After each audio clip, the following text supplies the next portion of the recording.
Hello watcher, welcome channel be the watcher. आ चुका है जेजेके मॉड्यूलर चैप्टर 22 के ऑफिशियल ट्रांसलेशंस, जो कि होने वाला है पाथवे ऑफ सोल्स। इससे पहले हमने स्पॉयलर्स कवर कर रखे हैं, जिसमें रॉ ट्रांसलेशन थे। स्पॉयलर्स आने के बाद मैं खुद उसे ट्रांसलेट करके आप लोग को एक्सप्लेन करता हूँ, तो उसमें कुछ डिटेल्स मिस हो जाती हैं। तो डीप डाइव करेंगे इस पूरे एपिसोड के अंदर। बट उससे पहले जिसने पिछले एपिसोड या पिछले चैप्टर्स नहीं पढ़े हैं, लिंक डिस्क्रिप्शन में जाकर चेकआउट करो। आप में से 90% लोग वीडियोस देख रहे हैं, चैनल को सब्सक्राइब नहीं कर रहे हैं। मैंने चैप्टर 1 से लेके 22 तक हर एक चैप्टर लगातार कवर किया है, एंड जल्दी ही ये मांगा एंड होने वाली है, जिसके बाद हम बहुत सारे आपके फेवरेट मांगास या मानवास को कवर करेंगे इस चैनल पर। तो जिसके लिए आपको थोड़ा सपोर्ट चाहिए, तो प्लीज वीडियो को लाइक, चैनल को सब्सक्राइब एंड एक छोटा सा कमेंट जरूर करिएगा। बढ़ते हैं एपिसोड की तरफ। एपिसोड की स्टार्ट वहीं से होती है जहां पिछला एपिसोड मतलब पिछला चैप्टर एंड हुआ था, चैप्टर 21, जहां पे हम अपने यूजी दिखाया जाता है, जो कि माहितो के सामने होता है। यूजी तो बोल तो देता है कि हाँ, मैं समझ तो चुका हूँ कि तुम क्या करना चाहते हो और कैसे करना चाहते हो। तुम यूज करना चाहते हो जो स्पेसशिप का मूल है, मतलब इनका और, एंड दूसरा जो यहाँ पे यूटा की कर्ज एनर्जी है, उस चीज को, ताकि ये लोग बूस्ट कर सके माहितो की कर्ज टेक्निक को, जिसकी वजह से ये सोल्स को मैनिपुलेट कर सके। जिसके बाद ये लोग एडजस्ट करेंगे जो जापानीज सोल्स होते हैं उनके फॉर्म्स को, जिसके बाद जो कर्ज स्पिरिट्स हैं वो बॉर्न होना बंद कर देंगी। जिसपे अपना यूजी डाउट भी दिखाता है, क्या सच में तुम ये कर सकते हो? जिसपे मारू कहता है अगर आप अलाउ करें तो हाँ बिल्कुल। बट मारू आगे बोलता है कि हमारे सामने जो बंदा बैठा है ना, ये इतनी आसानी से बातों को मानने वाला है नहीं, और इसको हमारी बात जरूर माननी पड़ेगी ताकि हम इसकी टेक्निक को यूज कर पाए। नेक्स्ट पेज पे हम लोग यूजी को सोचता हुआ देखते हैं, जो कि सोचता है ये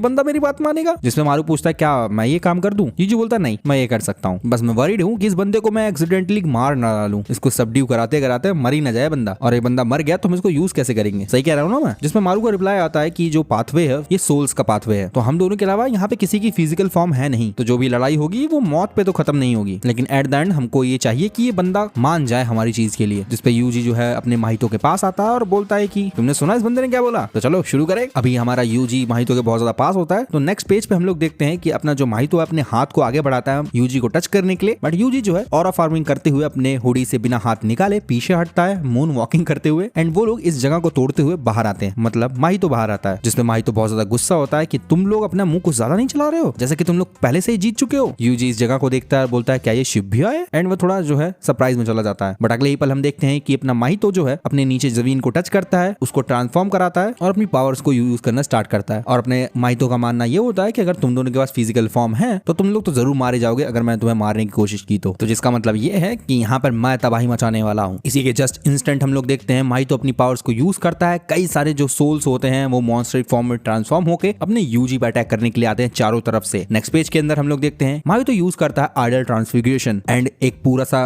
क्लस्टर बन जाता है जो भी अभी माहितो ने सोल्स को यूजी की तरफ भेजा था, एंड यूजी उस क्लस्टर में अंदर पैक हो जाता है। जिसके बाद हम लोग नेक्स्ट पेज की तरफ बढ़ते हैं, तो अभी भी अपना माहितो जो है सोल्स को यूजी की तरफ भेजे जा रहा होता है, एंड जिस प्लेटफॉर्म पे वो होता है वो भी क्रैश कर चुका होता है, क्योंकि आसपास से बहुत सारे सोल्स मॉन्स्टर निकल के यूजी की तरफ जा रहे होते हैं। जहाँ पे माहितो यही सोचता है कि जो पूरी प्लेस है ये एक ऐसी चीज से बनी हुई है जो कि सोल से लगभग सिमिलर है। इसका मतलब ये है आसपास की हर चीज को मैं टारगेट कर सकता हूँ अपनी कर्ज टेक्निक को यूज करते हुए। जिसपे माहितो इस सिचुएशन का फायदा उठाते ही यूज करता है अपना डोमेन एक्सपेंशन। उसके मुंह से हाथ निकलना चालू होते हैं और ये बंदा बोलता है कि मेरे इस अटैक के बाद फाइनली देखता हूँ तुम कितने ज्यादा यंग हो। डोमेन एक्सपेंशन तो होना स्टार्ट हो जाता है, लेकिन नेक्स्ट पेज पे हम देखते हैं कि माहितो पे यूज होता है डिसमेंटल। माहितो कुछ ज्यादा ही सरप्राइज होता है, उसकी हाथों की उंगलियां कट चुकी होती हैं। अभी जो डोमेन हो रहा होता है उसके मुंह से उसके फिंगर्स कट चुके होते हैं। जहां माहितो की नजरें ऊपर जाती हैं और वो देखता है कि जो पूरा क्लस्टर बना हुआ था यूजी का, यूजी ने उस प्रॉपर पूरी हर एक चीज को डिसमेंटल कर दिया है, और अभी तक यूजी ने अपने हाथ को हुडी से बाहर भी नहीं निकाला है। हम लोग पूरी एरिया को, आसपास की हर एक चीज को डिसमेंटल होता हुआ देखते हैं, खासकर जो सोल्स यूजी की तरफ बढ़ रहे होते हैं। हम लोग यहाँ पे इवन माहितो को देखते हैं जिसकी पूरी जो बॉडी होती है वो डिसमेंटल हो चुकी होती है। डिसमेंटल हुए अपने माहितो के पास यूजी आता है और यूजी खुद सरप्राइज हो जाता है और कहता है कि डैम, क्या तुम सच में इतने ही कमजोर थे पहले से ही? यूजी माहितो को टच करके उसके जो आंखों वाली स्लाइड होती है उसको भेज देता है अपने मारू के हाथों में। मारू उसको अपने हाथों में लेता है और बोलता है सॉरी, लेकिन हमको तुम्हें यूज करना पड़ेगा। नेक्स्ट पेज पे हम लोग देखते हैं मारू अपनी टेक्निक को काइंड ऑफ यहाँ पे यूज करता है, एंड जो माहितो का फेस होता है वो स्प्रिंकल्स में बदल जाता है, जिसपे अपना यूजी सोच में पड़ जाता है। मारू कहता है क्या हुआ? यूजी कहता है कुछ नहीं। यूजी कहता है मुझे थोड़ा सा कंसर्न हो रहा था, अगर इस बंदे ने ये जो पाथवे सोल्स है इसके अंदर आई हुई मेरी फ्रेंड के सोल्स के साथ कुछ मैसअप किया हो तो। जिसपे मारू का जवाब होता है कि तुम्हें चिंता करने की कोई जरूरत है नहीं, नॉर्मली जो सोल्स हैं वो एक दूसरे पे इंटरफेयर नहीं कर सकती हैं, और इस एक्सटेंड तक तो बिल्कुल भी नहीं, लेकिन माहितो की कर्ज टेक्निक जो है ऐसा करती तो है, सोल्स को मैनिपुलेट करने काइंड ऑफ, इसीलिए तो हमें वो चाहिए। लेकिन उस बंदे के अंदर अभी उतनी कर्ज एनर्जी बची नहीं हुई है, तो अभी जो हमने उसकी पावर की झलक देखी थी वो काइंड ऑफ टेम्परेरी थी, जो कि मेरी कर्ज टेक्निक के इन्फ्लुएंस में उसको मिली थी। जिसपे यूजी कहता अच्छा, लगभग तुम सारी चीजें जानते हो यार। मारू कहता नहीं, बस मैं इसलिए जानता हूँ क्योंकि हम लोग इस जगह पर है। यूजी और मारू एक गेट की तरफ बढ़ रहे होते हैं और ये गेट जुजुत्सु काइसेन के सीजन 2 या सीजन 3 के पोस्टर में था, सिमिलर काइंड ऑफ गेट। हम लोग नेक्स्ट पेज की तरफ बढ़ते हैं। ये लोग एक कमरे के अंदर एंटर कर रहे होते हैं। मारू अपनी बात को कंप्लीट करता है कि मैं मतलब हर चीज नहीं जानता, मैं हर चीज इसलिए जानता हूँ क्योंकि मैं इस जगह पर हूँ और तुमने मुझे लगभग सारी इन्फॉर्मेशन दे दी है, जिसकी वजह से हम इन चीजों को और आगे बढ़ा पाएंगे। हम लोग इस कमरे के अंदर एक छोटा सा कंटेनर देखते हैं, उसके अंदर मूल ओर्स होते हैं। यहाँ पे यूकी की बुक होती है, यूटा की रिंग, माहितो की डॉल पड़ी होती है। इस रूम का हमें थोड़ा वाइड व्यू दिखाया जाता है, तो हमें जो है यहाँ पे फुटबॉल, गन, छोटे स्पेसशिप टाइप के टॉयज, स्टार और स्प्रिंकल वाली चीजें जो है वॉल पर लगी होती हैं। मारू अपनी बात को कंटिन्यू करते हुए यूजी से बोलता है कि बस मुझे कुछ आखिरी चीजें कंफर्म करनी है अर्थ के कल्याण मतलब जो कर्स स्पिरिट है उनके बारे में। नेक्स्ट पेज पे यूजी थोड़ा अपना ज्ञान देना चालू करता है। यूजी बताता है कि जो कर्स स्पिरिट्स हैं वो फॉर्म होती हैं उन कर्स एनर्जी से जो कि ह्यूमंस में के अंदर से लीक हो रही होती हैं। तो अगर हमें ऐसी दुनिया बनानी है जिसके अंदर कर्स स्पिरिट बॉर्न ही ना हो, तो हमें एलिमिनेट करना पड़ेगा उन एनर्जीज को जापानीज पीपल के अंदर से, या फिर हम लोग को उनको सॉर्सर्स के अंदर ही कन्वर्ट करना पड़ेगा ताकि वो अपनी लीक हुई एनर्जी को कंट्रोल कर सके। और यही दो हमारे पास सिर्फ ऑप्शन बचे हैं, जिसमें मारुआ का मानना होता है कि जो ऑप्शन 2 का लॉजिक है वो सॉर्सर की एनर्जी से है जो कि उनकी पूरी बॉडी के अंदर इफिशिएंटली सर्कुलेट होती रहेगी। और वो लोग जब कर्स टेक्निक को यूज करेंगे तो वो कर्स एनर्जी यूज हो जाएगी उस टेक्निक के लिए, जिसकी वजह से जो लीकेज है वो बहुत कम हो जाती है और कर्स स्पिरिट उस चीज से नहीं बनेगी। यूजी कहता है हाँ सही कह रहे हो तुम। हमें यहाँ पे यूजी का एक छोटा सा पैनल दिखाया जाता है जहाँ पे यूजी सोच रहा होता है क्या इस बंदे ने जो अपनी यूकी की सीक्रेट बुक थी उसको पढ़ भी लिया इतनी देर में, ये तो बड़ा तेज है भाई। नेक्स्ट पेज पे जहाँ पे मारू अपनी बात को कंटिन्यू करते हुए बोलता है लेकिन जो ऑप्शन 2 है शायद वो अच्छे से वर्क कर पाए, क्योंकि जो इस दुनिया में डैमेज पड़ रहा है कर्स स्पिरिट के द्वारा वो बस रिप्लेस हो जाएगा कर्स यूजर्स के डैमेज के द्वारा। और अगर हम लोग ऑप्शन 1 लेते हैं तो हम लोग कहीं ना कहीं ऐसे लोगों को और क्रिएट कर देंगे जो कि फिजिकली गिफ्टेड हो जाएंगे, जैसे कि अपना सुरुगी है। मारू आगे बोलता है कि ये लगभग उसी के बराबर हो जाएगा और शायद इतना पॉसिबल भी हो जाए कि ये जो फिजिकली गिफ्टेड बंदे होंगे ये आगे चल के इविल भी निकल जाएं, जिसपे अपने यूजी का कहना होता है सही तो कह रहे हो, लेकिन ऐसी चीजें सिर्फ उन्हीं के अंदर होती हैं जो कि बॉर्न होते ही इतनी ज्यादा इंसेन पावरफुल टेक्निक और कर्स एनर्जी होती है उनके अंदर। जिसपे मारू कहता है कि ठीक है तो हम लोग ऑप्शन 1 को प्रोसीड करते हैं फिर, जिसमें हम एलिमिनेट कर देंगे कर्स एनर्जी को जापानीज पीपल से और समोनियन पीपल से। क्या ये सही रहेगा? अपना मारू यूजी से पूछता है, जिसपे यूजी बोलता है कि जो कर्स स्पिरिट है वो समोनियन लोगों से बॉर्न नहीं होती है। क्या मैं ये सही कह रहा हूँ? मारू कहता है हाँ, लेकिन अगर हम लोग सिर्फ जो है अर्थ के लोगों की कर्स एनर्जी को एलिमिनेट करेंगे तो आगे चल के इसमें हमें दिक्कत भी हो सकती है, जो कि आपस में कॉन्फ्लिक्ट भी क्रिएट कर सकता है अर्थ और समोनियंस के बीच में। यूजी कहता है हाँ सही तो कहा तुमने। ये बोलने के बाद अपना यूजी बैठ जाता है और बोलता है कि थोड़ा वियर्ड होगा तुमसे ये पूछना,